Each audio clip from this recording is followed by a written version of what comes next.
கர்த்தருடைய பரிசுநாமத்துக்கு ஸ்தோத்திரம் உண்டாவதாக. இந்த நாளோட மீண்டுமாய் கம்பல் பிரயோஸ் மூலியமாய் தேவனுடைய வார்த்தை கொடுக்க தேவன் எனக்கு செய்த பிறதான கிருபைக்கான கர்த்தரை துதிக்கிறேன், ஸ்தோத்திரிக்கிறேன்.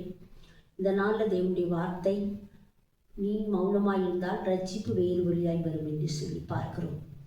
இந்த நாளில் மௌனமாய் இருக்கிற அநேக சூழ்நிலைகள் நம்முடைய வாழ்க்கையில் கடந்து வந்து கொண்டிருக்கிறது. பாருங்கள், எஸ்தர் ராஜாத்தி அவள் இந்த வார்த்தையை மொர்தெகாய் சொல்லும் பொழுது அவள் அதை கேட்டு 3 நாள் புசியாமலும் குடியாமல் இருந்து தேசத்துக்காய் ஜெபித்தாள். 127 நாள் இருக்கிற கர்த்தருடைய பிள்ளைகளை தேவன் பாதுகாத்தார். நீங்களும் நானும் என்ன செய்து கொண்டிருக்கிறோம்? நீ மௌனமாய் இருந்தால் ரட்சிப்பு வேறு வழியாய் வரும் என்று சொல்லி கர்த்தருடைய வார்த்தை நமக்கு சொல்லுகிறது. ஜெபம் நம்முடைய வாழ்க்கையில் மிகவும் தேவை. இயேசு கிறிஸ்து முன்மாதிரியாக அதை காண்பித்து போனார். இரவெல்லாம் ஜெபித்தார். பகல் வேளையிலே அவர் என்ன செய்தார்? ஊழியம் செய்தார். நாம் இன்னைக்கு என்ன செய்து கொண்டிருக்கிறோம்? ஜெபிக்கிறோமா என்று சொல்லி நாமே ஆராய்ந்து பார்க்க வேண்டும், சோதித்து பார்க்க வேண்டும். ஒரு மனிதனுடைய வாழ்க்கையில் ஜெபம் மிகவும் தேவை. கர்த்தருடைய பிள்ளைகளுடைய வாழ்க்கையில இன்னைக்கு அநேகர் ஜெபிக்காமல் இருக்கிறதை நான் பார்க்கிறேன். நான் அநேக இடத்தில் கேட்பேன், ஜெபிக்கிறீர்களா? நீங்கள் எத்தனை மணி நேரம் ஜெபிப்பீர்கள் என்று கேட்பேன். அப்போ அவர்கள் 1 மணி நேரம் கூட, அரை மணி நேரம் கூட ஜெபிக்கிறது இல்லை என்று சொல்வார்கள். என் வாழ்க்கையில் ஜெபமே இல்லை என்று சொல்வார்கள்.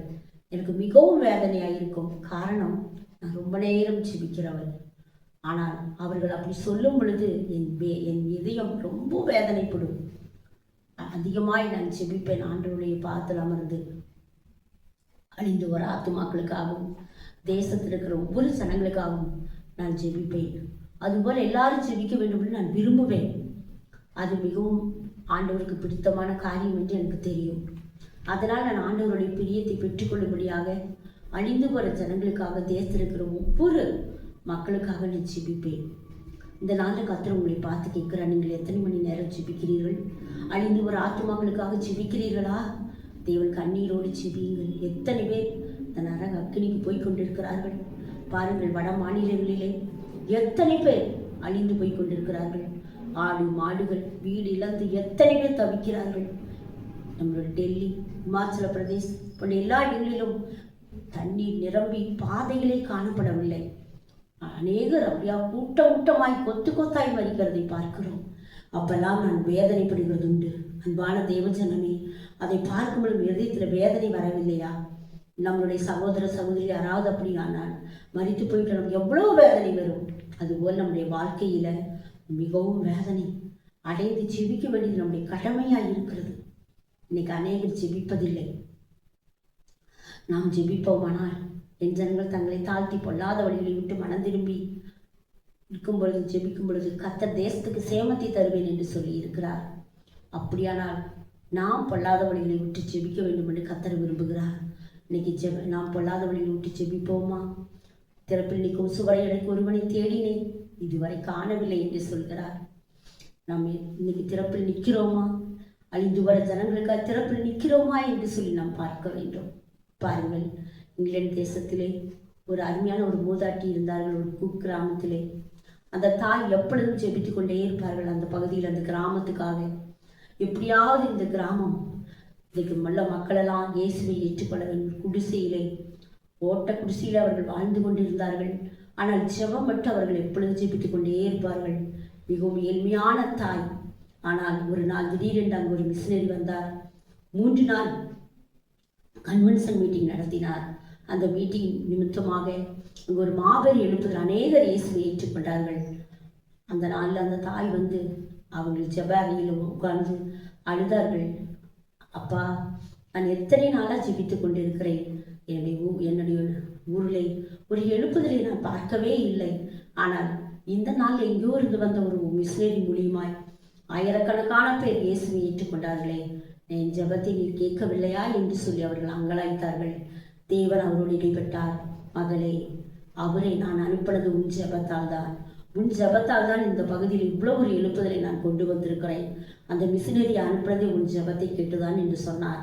அன்பான தேவ பிள்ளையே, ஒரு தனி மனுஷியோடைய வாழ்க்கையில அந்த அம்மா ஜெபித்த ஜெபத்துல அப்படி ஒரு கிராமம் எழுப்புதலை காணுமானால் நீங்களும் நானும் நாம் நீங்கள் நானும் என்ன செய்து கொண்டிருக்கிறோம்? இந்த ஜெபத்தில் விழித்திருக்கிறோமா? ஜெபம் செய்து கொண்டிருக்கிறோமா? ஒவ்வொரு நேரமும் என்ன செய்து கொண்டிருக்கிறோம்? அநேக நேரங்கள் வீணாய் கழித்து கொண்டிருக்கிறோம். அநேக சூழ்நிலைகளில், செல்போனில், டிவியில், பொழுதுபோக்கில், இன்னும் அநேக நண்பர்களோட வீண் வார்த்தைகளை பேசிக்கொண்டு நாம் இருக்கிறோம். ஆனால் 1 மணி நேரம் தேசத்தினுடைய ஒவ்வொரு பெயர்களை சொல்லி, நாம் இருக்கிற கிராமத்து பெயரை சொல்லி, நம் குடும்பத்தில் உள்ள சக நண்பர்களை பெயரை சொல்லி நாம் ஜெபிக்கிறோமா என்று சொல்லி நாம் பார்க்க வேண்டும். ஏனென்றால் தேவன் நம்மிடத்தில் கணக்கு கேட்பார். கர்த்தருடைய பிள்ளைகளாய் நாம் ஜெபத்தில் உறுதியாய் தடுத்திருக்க வேண்டும்.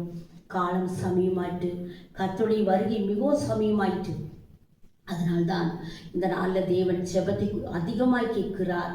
ஜெபிக்க ஆண்டவரே சொல்லியிருக்கா, 1 மணி நேரம் நீ ஜெபிக்க கூடாதா என்று சொல்லி 1 மணி நேரமாவது நாம் ஜெபிக்க வேண்டும். ஒரு விசுவாசி, ஒரு கர்த்தருடைய பிள்ளை 1 மணி நேரமாவது ஜெபிக்கிறது தேவன் மிகவும் விரும்புகிறார்.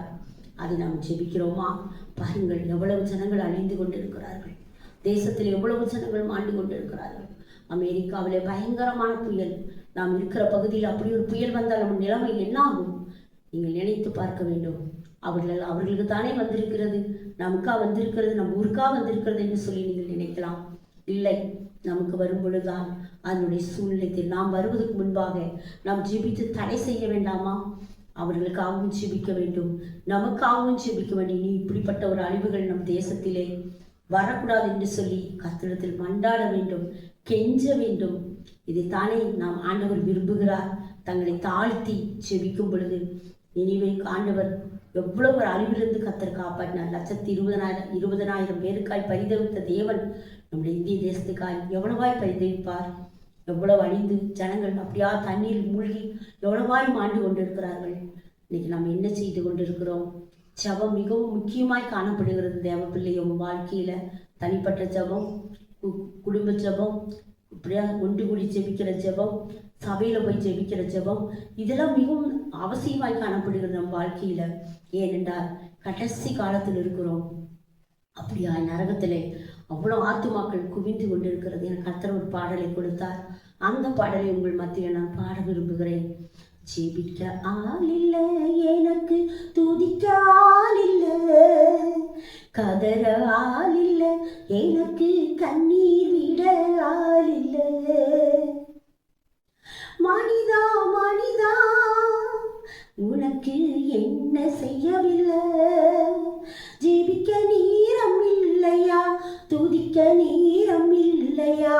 ஜெபிக்க நீரம் இல்லையா, துதிக்க நீரம் இல்லையா? ஜெபிக்க நீரம் இல்லையா, துதிக்க நீரம் இல்லையா? நிறையுதே நரகம். இன்னைக்கு நிறையுது நரகம். அப்படியா குவியுது மனிதனுடைய உடல். அப்படியா இருக்கும் பொழுது இன்னைக்கு நாம் என்ன செய்து கொண்டு இருக்கிறோம்? என்னென்ன கொடுத்திருக்கார் ஆண்டவர்? எவ்வளோ ஐஸ்வரியத்தை கொடுத்திருக்கிறார், எவ்வளோ நேரத்தை கொடுத்திருக்கிறார், எவ்வளவு நம்ம கொடுத்திருக்கிறார். அங்கே இருக்கிறவங்க பார்த்தீங்கன்னா பல கோடி ரூபாயில கார்கள் எல்லாம் பறக்குது அமெரிக்காவில். அந்த சூறாவளியில நாம் இருக்கிற இடத்துல அப்படி ஒரு சூறாவளி வந்தா என்ன ஆகும்? பில்டிங் எல்லாம் அவ்வளோ பெரிய பில்டிங் அப்படியே குப்புற அடிச்சு விழுகுது. என்ன செய்யும் சூறாவளி? கர்த்தருடைய அப்படியா முன்பாக நாம் நிற்கும் பொழுது ஒன்றும் செய்ய முடியாது. அப்படி அவருடைய கோபம் பற்றி எரிந்து கொண்டிருக்கிறது, குமாரனுடைய கோபம். அப்படி இருக்கும் பொழுது தேவ பிள்ளையே, உன்னுடைய வாழ்க்கையில நீ ஜெபம் உனக்கு தேவையாய் காணப்படுகிறது. உன்னை காக்கும்படியாக, உன்னுடைய குடும்பத்தை காக்கும்படியாக, உன்னுடைய சபை மக்களை பாதுகாக்கும்படியாக, உன்னுடைய வீதியில் உள்ள ஜனங்களை பாதுகாக்கும்படியாக, உன்னுடைய கிராமத்தில் உள்ள ஜனங்களை பாதுகாக்கும்படியாக, உன்னுடைய மாவட்டத்தில் உள்ள ஜனங்களை பாதுகாக்கும்படியாக, உன்னுடைய தேசத்தில் உள்ள ஜனங்களை பாதுகாக்கும்படியாக நீ என்ன செய்ய வேண்டும்? ஜெபிக்க வேண்டும். ஜெபம் தேவன் விரும்புகிறார். கர்த்ததாமே உங்களை ஆசீர்வதிப்பாராக. ஜெபத்திலே உறுதியாயிருந்து இந்த தேவ செய்தியை கேட்டு நீங்கள் ஆசீர்வாதம் பெறுங்கள். ஆமென்.